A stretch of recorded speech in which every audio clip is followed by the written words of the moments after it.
సరే అయిపోయింది. అక్కడ రోడ్డు పక్కన ఒక చెట్టు పడిపోయింది, మొత్తం వేళ్ళతో పెళ్ళగింపబడిపోయి ఇటు అడ్డంగా పడి ఉంది.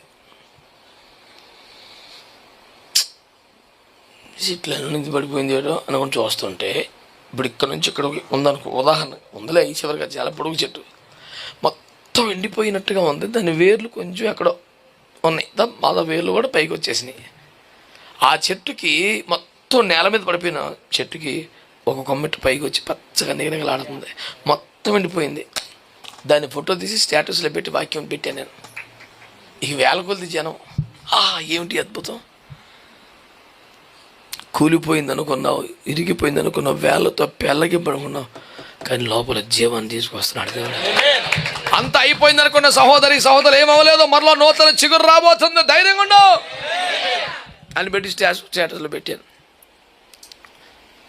నేను ఎందుకు ఈ మాటలు మనవి చేస్తున్నానంటే, వేళ్ళతో పెళ్ళగింపబడిపోయిన తర్వాత ఇంకేం ఆశపడతామండి? Even at the stage God will cause a miracle for you. Hallelujah. Hallelujah.